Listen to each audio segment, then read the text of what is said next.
পরিবর্তন আমি আল্লাহ তাআলা কোশ্চিন কালেও করব না।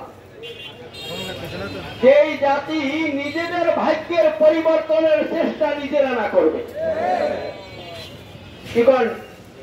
আমাদের ভাগ্যের পরিবর্তন প্রধানমন্ত্রী করতে পারবে না।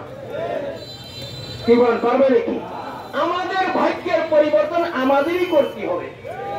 এখন কথা হলো, আজকের আন্দোলন হইতেছে, মিছিল হইতেছে, কি ব্যাপারটা কি? ধর্মনার পীর সাহেব, উনি একজন পীর সাহেব, ওনার আবার এই আন্দোলন করার দরকারটা কি? এরকমের কিছু মানুষ আছে কি আছে না বলেন?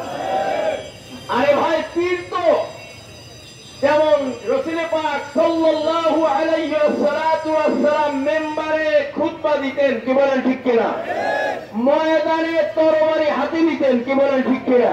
তিনি বিচারক ছিলেন, শাসক ছিলেন, আবার সৈনিক ছিলেন, কি বলেন ঠিক কিনা? এমনি ভাবে পীর সাহেব চরমনাই হলো প্রকৃতপক্ষে নবীর খাঁটি ওয়ারিস। উনি আর বসে থাকতে পারে না।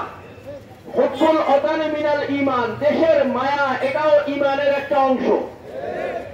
তাই দেশ এখন এক গভীর ষড়যন্ত্রের শিকার।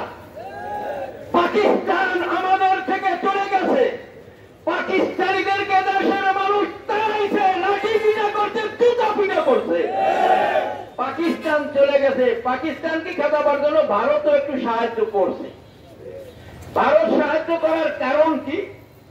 কারণ হলো বাংলাদেশের তিন দিকেই তো ভারত। পাকিস্তানে সরাই দেওয়া গেলে বাংলাদেশকে গ্রাস করতে সুবিধা হবে ওনার সুবিধার জন্য।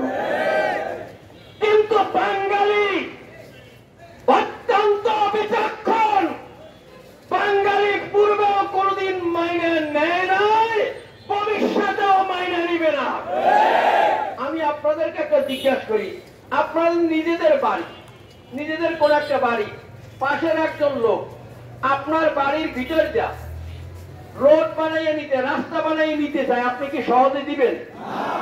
যদিও দেন, কি বিনিময়ে নিবেন কি নিবেন না? আফসোস, আশ্চর্য, আমাদের দেশের সরকার এমন নির্লজ্জ সরকার, নিজের গতিকে টিকিয়ে রাখার জন্য কোন স্বার্থ ছাড়াই, কোন দেশের স্বার্থ ছাড়াই উনি এই দেশকে বিকিয়ে দিচ্ছেন ভারতের কাছে। এই দেশের ভিতর থেকে ট্রেন চলবে, ওনার আর এক রাজ্যে দেয় কি থামবে, এই রাষ্ট্র ব্যবহার করবে। আপনারা কি কত বড় ভয়ঙ্কর, কত বড় ভয়ঙ্কর সামনে ভবিষ্যৎ এই দেশের জন্য? আপনারা কি একটু ভাবছেন, একটু চিন্তা করছেন? সাধারণ জনগণকে বলি, একটু কি চিন্তা করছেন? এই দেশে ট্রেন চলবে, ট্রেনের ভিতরে অস্ত্র আসবে না, কি আসবে কারো জানা নাই, কি বলে ঠিক না? দেখা গেল একজন এক ট্রেনের উপরে একটা ঢিল মারলো, বাস বলে এই দেশে ট্রেন নিরাপদ না, আমাদের দেশের সোলদার আসা লাগবে বাংলাদেশে, এদেশে ঘাঁটি গাড়বে, কি বলে ঠিক কিনা? এটা কি কোনো জনগণ ভাবছেন কখনো? ওনারা তো ক্ষমতা পাইয়া, ওই আইনুদ্দিন আল আজাদ একটা কথা বলতেন, ক্ষমতার চেয়ার পেলে হেলে তুলে সবাই চলে, নীতি আর আদর্শ সব রাখে সবে শিকায় তুলে, ও সবই মায়ের পাগল আখের গুছায় চলে বলে, কি বলে ঠিক? যার প্রমাণ দেখছেন বেনজির আহমেদ, ওনারা মুখে যেটা বলে কাজে সেটা করে।